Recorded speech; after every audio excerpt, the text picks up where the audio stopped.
আসসালামু আলাইকুম ওয়া রাহমাতুল্লাহি ওয়া বারাকাতুহু। প্রিয় বন্ধুরা, আশা করছি ভালো আছেন। যে যেখান থেকে দেখছেন আমাদেরকে সবাইকে জানাচ্ছি আন্তরিক মোবারকবাদ। আজকে আমরা অত্যন্ত গুরুত্বপূর্ণ একটি আলোচনা শুনবো, যেটি হলো কোরআনের খেলাফ যদি কেউ বিচার কার্যকলাপ করে তাহলে কোরআনের ভাষায় তাকে ফাসিক বলা হয়। আজকে আমরা জানবো সেই বিষয়টি। সে কোরআনের আইন অমান্য করে যারা বিচার কার্যকলাপ করে সমাজের মধ্যে তারা কাফের এবং ফাসিক হবে। এটা আমার ব্যক্তিগত মন গড়া কোনো কথা নয়, সরাসরি আমরা কোরআন থেকে শুনবো। আল্লাহ তাআলা কোরআনুল কারীমের সূরা মাঈদার 4 অর্থাৎ 44 নম্বর আয়াত আল্লাহ তাআলা জানিয়ে দিয়েছেন, বিসমিল্লাহির রহমানির রহিম, ওয়ামান লাম ইয়াহকুম বিমা আনজালাল্লাহু ফাউলাইকা হুমুল কাফিরুন। প্রিয় বন্ধু, আল্লাহ তাআলা জানিয়ে দিয়েছেন যারা আল্লাহর নাজিলকৃত, আল্লাহ তাআলা যা নাজিল করেছেন এই বিধিবিধান অনুযায়ী বিচার ফয়সালা করে না, তারাই হলো আল্লাহ তাআলার ভাষায় কাফির। তাহলে বাংলার জমিনে বর্তমান প্রেক্ষাপটে আমরা দেখে আসছি যে পরিমাণ বিচার কার্যকলাপ করা হচ্ছে, অধিকাংশই দেখা যাচ্ছে মন গড়া বিচার করা হচ্ছে।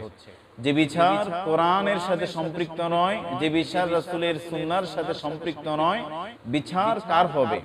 একজন মানুষ অন্যায় করবে, অন্যায় করার কারণে ওই ব্যক্তিকে ইসলাম তাকে অবশ্যই শাস্তি দেওয়ার ব্যবস্থা রেখেছে, কিন্তু পক্ষান্তরে একজন নির্দোষ মানুষ যারা অপরাধ করে নাই তাদেরকেও ইসলাম শাস্তি দেওয়ার জন্য কোনো বিধান রেখে দেয় নাই। কিন্তু আজকে বর্তমান প্রেক্ষাপটে দেখা যায় একজন নির্দোষ মানুষকে বিভিন্ন মাধ্যমে তাদেরকে বিচারের আওতায় আনা হচ্ছে।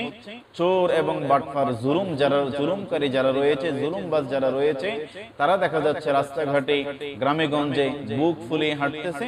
তারা অবশ্যই বিচারের আওতায় আসা উচিত, কিন্তু আমাদের দেশে আজও ওই আইন কবে পাশ হবে আমরা দেখে যেতে পারবো কিনা আল্লাহ তাআলার কাছে আমরা সেটাই কামনা করি, যে যারা অন্যায়কারী তারা বুক ফুলিয়ে রাস্তায় গ্রামে গঞ্জে বাজারে শহরে হাটে বাজারে ঘোরাফেরা করতেছে, অথচ যারা অন্যায় করে নাই তাদেরকে বিভিন্ন আয়না ঘরে বিভিন্ন ধরনের জেলের মধ্যে জুলুম করে তাদেরকে আমরা নিপীড়ন করছি।